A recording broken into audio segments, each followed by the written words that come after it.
Welcome back to Andersen Acres. Today we're diving into a topic that might not sound all that glamorous, but it's one every duck owner should know about: how to safely transport your ducks. Whether you're taking them to the vet, moving them to a new home, bringing home new additions to the flock, or just making a short trip down the road, transporting ducks takes a little planning and a lot of care. These birds might be hardy and adaptable, but travel can be stressful, and it's our job to make sure they get where they're going safely and comfortably. So, grab your coffee or your favorite duck mug, whatever, and let's talk about what it really takes to move ducks without a quackload of chaos. First things first, your carrier. You want something that's escape proof, sturdy, and easy to clean. Ducks are surprisingly good at wiggling their way out of things, especially when they shouldn't, so don't underestimate them. A tough plastic dog crate works really well. Just make sure the openings are small enough that the ducks can't stick their heads through. They're curious creatures and will get that bill through a hole, and they'll try to get it through things that won't even fit through. So nobody wants to deal with a duck with a bruised bill halfway through a road trip, so make sure they can't stick any part of their body out of the kennel. Keep them in there. Line the bottom of the crate or kennel with an absorbent bedding, like straw, pine shavings, a thick towel, paper bedding, whatever you use. You want a layer to keep them dry and comfortable, but also prevent slipping. Ducks' feet are not designed for slick surfaces, so make sure they're not on a slick surface. Sliding around can actually injure your duck, so make sure they have some grip, and you want some bedding to absorb the poop, because transported or not, they're still going to poop. Next up, ventilation. Ducks need fresh air, especially in warm weather, but drafts can be just as dangerous. If it's a hot day, make sure there's enough airflow through the crate to keep them cool. If it's chilly, avoid setting the crate where cold air will blow directly on them.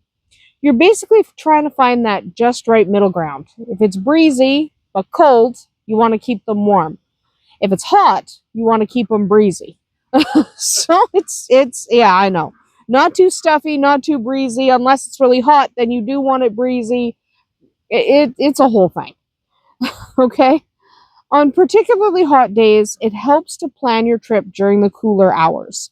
Early morning or late evening, ideally. And keep your vehicle's temperature steady. If you're running the air conditioning, don't blast it right at the crates. A sudden chill can be just as stressful for a duck as overheating. Okay, so don't blast them.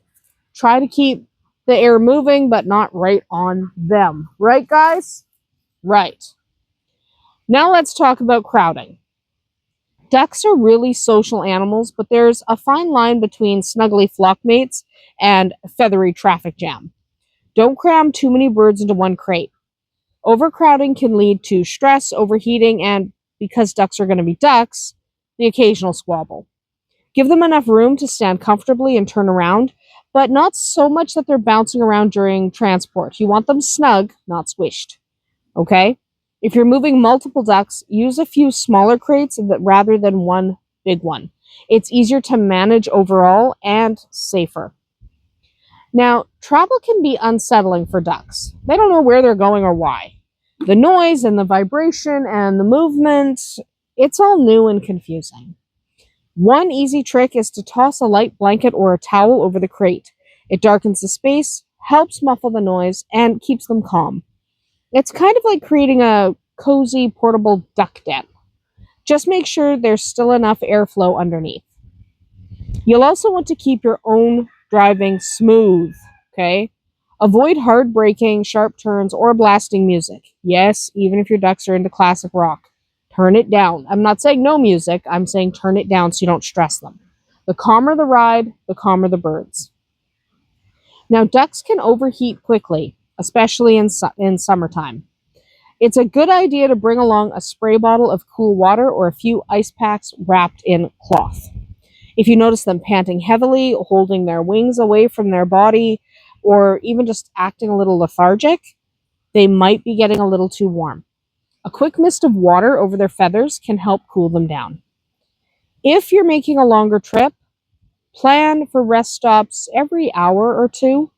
Offer them a little bit of water, enough to sip, not enough to splash all over your car. You'll thank yourself for that part later. Enough to get, wet their bills, and don't give them a whole tub of water in your car. It's a recipe for wet. Now, before you hit the road, make sure your crates are properly secured. You don't want them sliding around every time you make a turn. Place them on a flat surface in your vehicle, low to the ground to prevent tipping if you can, and use bungee cords or seat belts or any kind of restraint really to help hold them in place. Stability makes a huge difference. If the crate shifts or wobbles, it can startle a duck and lead to unnecessary stress. So if you can't pack the crates in to the point where they're not going to move, tie them down. Now here's a big one. Never leave your ducks unattended in a parked vehicle or trailer, especially in the summer. Cars heat up fast, even with the windows cracked. Temperatures can soar to deadly within minutes. It's just not worth the risk. Have someone stay in the car with them. And if you're using dark color crates or cages, don't let them sit in direct sunlight. They'll absorb heat faster than you'd expect. You absolutely do not want to leave them alone. If you have to stop, park in the shade and keep the vehicle running with the air on if possible, and leave someone in the car with them if you can. Take turns going in, okay? If you're at a rest stop, take turns. One last thing that people don't always think about is temperature shock. Ducks don't handle rapid changes in temperature well. If you've been driving an air-conditioned vehicle, don't immediately take the crates out into the blazing sun. Give them a few minutes to adjust before moving them. So stop, turn off your car, open the doors, let the temperatures equalize, then move them. The same goes in reverse. If you're transporting them in winter, avoid rushing them from a warm car into the freezing coop. Slow transitions keep their system from going into shock.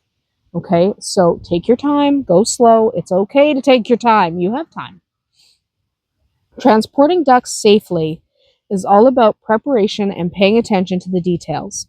The good news is, once you've done it a few times, it becomes second nature. You'll learn what makes your flock most comfortable. Maybe they travel better in pairs, or maybe they like having some straw to burrow in. You'll figure it out. Every duck has its quirks, and we have DK. And getting to know those quirks does make all the difference. Okay?